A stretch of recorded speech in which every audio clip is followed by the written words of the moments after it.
Muy bien, muy buenos días, señores estudiantes. A lo largo de estas semanas que hemos estado revisando el papel de la mujer a través de la literatura, no solo como el personaje, sino también como la autora, hemos estado viendo pues diferentes formas de expresión que ella ha tenido a lo largo de los años. Ahora vamos a hablar específicamente de autoras importantes, pues, con el pasar de las generaciones. Entonces, vamos a revisar la primera de ellas, que es Sor Juana Inés de la Cruz. Ella, también conocida como, o asimismo se llamaba, la peor de todas.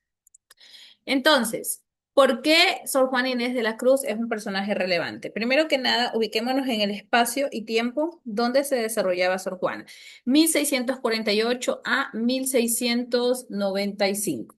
¿Qué es importante de esta época? De esta época es importante que ustedes recuerden que la mujer solo tenía dos caminos, el matrimonio o la religión. Si podemos hablar de un tercero, entonces hablaríamos de la prostitución. Entonces, pero si una podía escoger, solamente habían dos caminos en aquella época, que eran el matrimonio y la religión. O se transmitían hacia el yugo de otro hombre, o sencillamente se dedicaban a ser monjas que servían a Cristo. Entonces, ¿cuál es la posición de Sor Juana Inés de la Cruz como escritora? Desde muy joven a ella le apasionó la literatura y le apasionaba más que todo escribir. Nació, por ende, en una familia con un cierto nivel socioeconómico porque se le permitió aprender a leer y a escribir. Entonces, recuerden que en la antigüedad la posición económica, el poder y el dinero determinaba hacia dónde o hasta qué punto llegaba tu educación. Para las mujeres, lo máximo que podía llegar era con respecto a la escritura y la lectura. El resto de educación le pertenecía a los hombres.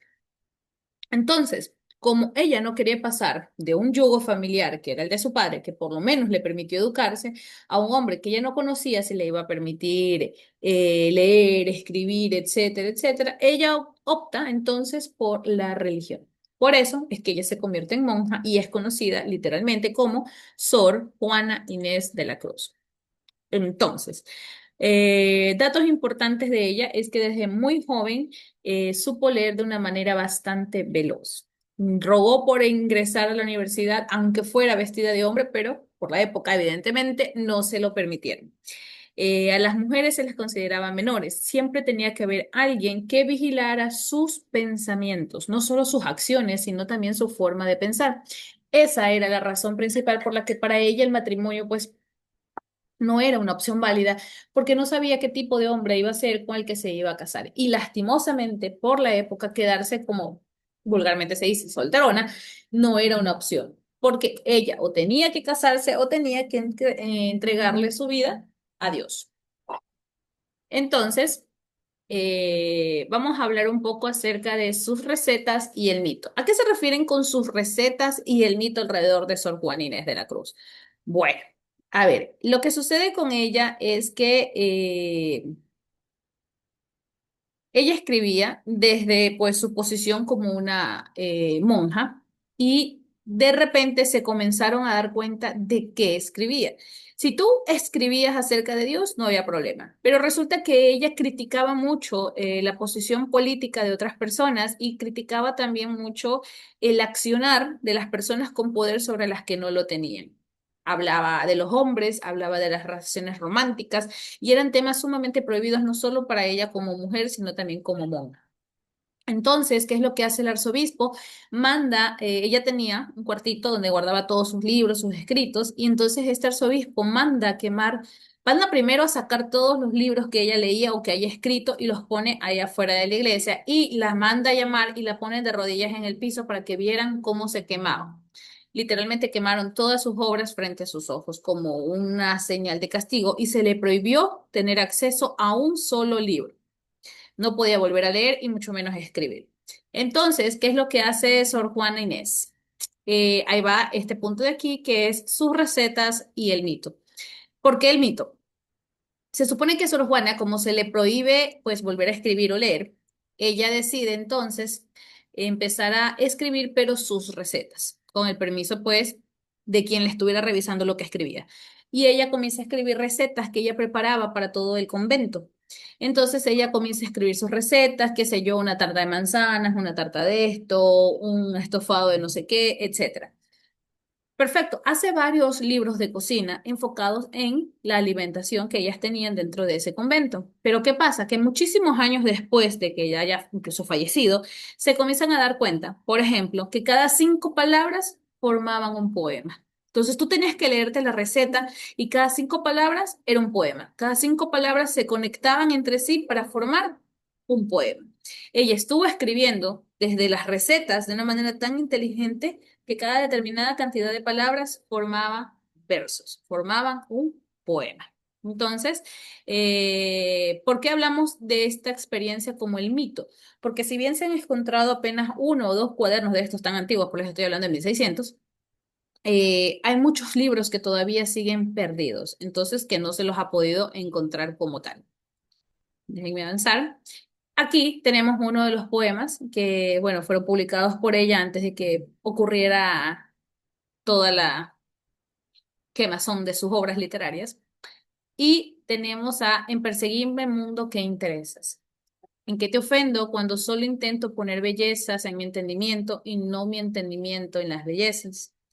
Yo no estimo tesoros ni riquezas, y así siempre me causa más contento poner riquezas en mi pensamiento que no mi pensamiento en las riquezas. Ella tiene una obra muy particular que es probablemente la más conocida, que se llama Primero Sueño, publicada en 1692. Esta obra es una oda a diferentes expresiones, no solamente amorosas, sino también de su percepción basada en la mujer y cómo la mujer tiene que ser fuerte y enfrentarse constantemente hacia el yugo opresor de los hombres, ¿verdad? Entonces, es imposible para una religiosa que ella entrara en terrenos que no fueran de contemplación religiosa. Y si hablaba de religión, no podía sumergerse en entablar o plantear siquiera una pregunta, porque eso solamente le podía pertenecer a los sacerdotes. Así que ella se vio obligada a pedir perdón y escribir una curación donde aceptaba su culpa. ¿Qué es una curación? Una carta de disculpa y algo que enmende lo que había escrito anteriormente, es decir, que se contradiga en sus palabras. Este poema, justamente que es publicado dentro de la obra que les mencioné, Primero Sueño, de 1692, es probablemente el poema más conocido de Sor Juana Inés de la Cruz, que es Hombres necios que acusáis. Aquí, en este poema en particular, hay una línea que es bastante conocida por ser muy controversial, bastante, versos, mejor dicho, que son conocidos por ser bastante controversiales. Déjenme ver si lo encuentro rapidito. Humor más raro, la.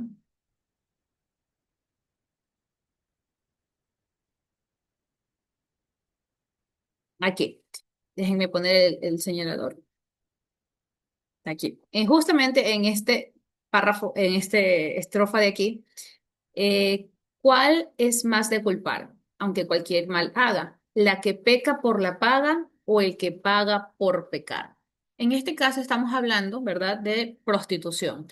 Entonces, ella plantea una pregunta que fue altamente debatida, no solamente en el México de aquella época, sino que ha sido continuamente debatida y que aún más para ser una religiosa, pues que se atreviera a plantear este tipo de preguntas en donde se vincula al sexo como medio de transacción, evidentemente, pues toda su obra fue completamente saboteada en aquella época. Entonces, este planteamiento que ella hace de que quién es más culpable, la que peca por una paga o el que paga por pecar. Estamos hablando justamente en ese momento de la transacción que hay a través de la prostitución. Entonces, ¿quién es más culpable, si queremos poner un adjetivo, el que paga por pecar o la que peca por una paga que necesita?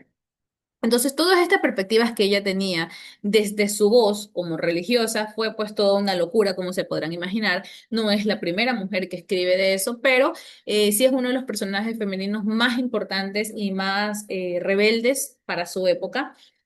Mucho se ha planteado acerca si ella realmente era una mujer devota o sencillamente escogió el camino que más le favorecía en este caso. Bueno, ella era una mujer que tenía una necesidad y su necesidad era escribir. O iba a ser casada, quién sabe con qué hombre, o sencillamente iba a ser arrastrada a la prostitución, ¿verdad? Vamos a hablar ahora de Dolores Ventimilla de Galindo, nuestra pionera del romanticismo ecuatoriano. ¿Quién no ha escuchado el nombre de Dolores Ventimilla de Galindo? Probablemente Dolores Ventimilla es una de las mujeres más reconocidas dentro de la poesía ecuatoriana, especialmente por su poema Quejas. Ella se casa muy joven con un hombre, un colombiano llamado Sixto Galindo, y a partir de ahí, a través de su poema Quejas, vemos toda una historia de amor que va desde el comienzo, desde el florecimiento de esa historia de amor hasta la decepción y la traición. A través de sus líneas, ella comienza a tener bastantes etapas dentro de Cuenca y hay una creencia equivocada de que ella se suicida única y exclusivamente por la traición de Galindo. No, en realidad ella se suicida por múltiples cosas que estaban pasando en ese momento. ¿Qué era lo que estaba pasando con Dolores? Además de que su marido la estaba traicionando, de que ella encuentra el famoso collar de perlas, de que Galindo pasaba meses en Colombia y no volvía, de que ella ya se sentía abandonada, sola, y que estaba ella sola prácticamente criando a su hijo junto con la compañía de su madre. Entonces, además de esto, tenemos el evento de Tiburcio Lucero. Cuando ella caminaba por las calles de Cuenca, porque ahí era donde ella vivía, se encuentra con, estaban intentando asesinar a un hombre llamado Tiburcio Lucero, y este intento de ajusticiamiento es algo que ella la llena de indignación y ella crea su primera carta eh, reflexionando acerca de esto, llamándole la atención a las autoridades que simplemente por ser un indígena entonces no tenía derecho a defenderse, a hablar, a expresar lo que había pasado, sino que sencillamente se le creía ciegas a un patrón. Bien, Necrología y el Fray Vicente de Solano. Necrología es otra de sus obras donde ella expresa mucho sus pensamientos acerca de todo lo que estaba pasando alrededor de la cuenca de esas épocas. Y mientras ella se internaba en las tertulias eran reuniones donde las personas se reúnen a hablar de temas políticos, sociales, pero especialmente culturales, vinculados más que todo a la literatura. Entonces, este espacio era únicamente para hombres, porque recuerdan que la mayoría de los hombres eran los que se educaban, las mujeres no, pero ella sí era una mujer educada. Ella leía, ella escribía y ella comienza a ir a esas tertulias. Evidentemente, la sociedad comienza a hablar mal de ella por estar yendo a estas tertulias. Y su primer enemigo, su principal enemigo va a ser el fray Vicente Solano. Ese hombre comenzó a destruirla en cada misa que él auspiciaba, hablando mal de ella, diciendo de todo, poniendo todo el pueblo de Cuenca en contra de ella por asistir a este tipo de actividades.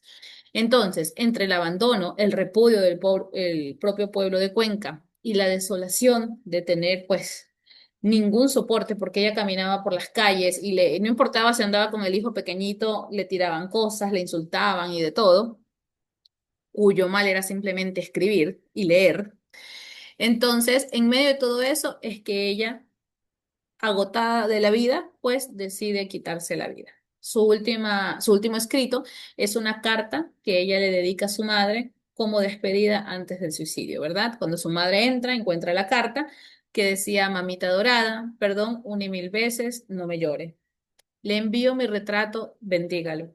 La bendición de una madre alcanza hasta la eternidad. Cuide de mi hijo y dele un adiós al desgraciado de Galindo. Me he suicidado.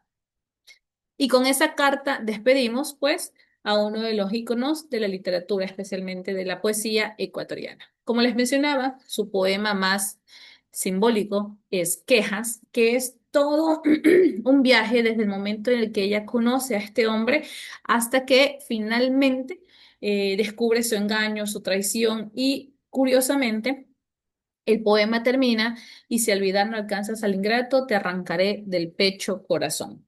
Entonces, toda esta aventura por la que pasamos en el poema es un viaje a través de todo lo que fue su relación con Galindo. Bien, entonces, lo que nos queda son autoras más actuales. Estas autoras las vamos a revisar la siguiente clase y como vamos poquito a poquito, esta semana no vamos a tener tarea. Entonces, quiero que cuando terminemos de revisar estas autoras, tengamos nuestra respectiva tarea. Cuando las terminemos, pues ya leeremos a una de ellas como tarea y realizarán ustedes las respectivas preguntas y respuestas. Pero mientras tanto, esta semana están libres de tarea. ¿De acuerdo? Permítanme pasar para poder tomarles asistencia. Ay, no, por acá. Bien, Arias. Presente, licenciada, buen día. En la hora anterior también estuve presente, solo que escribí en el chat. Ah, ok, listo. Balcázar. Presente, Lisa. Buenos días. Barros. Ceballos. Frutoso. Presente, licenciada. Buenos días. Mindiolaza. Montero. Presente, mister. Yo estuve la hora anterior también, sino que me desconecté porque llegó el supervisor. Ah, ok. Moreno. Nieto. Olmedo Scarlett. Presente, Allá. presente, Nieto. Listo. Olmedo Scarlett. Olmedo Tatiana. Valiente. Y Villegas. Bien, señores, entonces muchísimas gracias por haberse conectado. Nos vemos la siguiente clase. Tengan buen día y un excelente inicio de semana.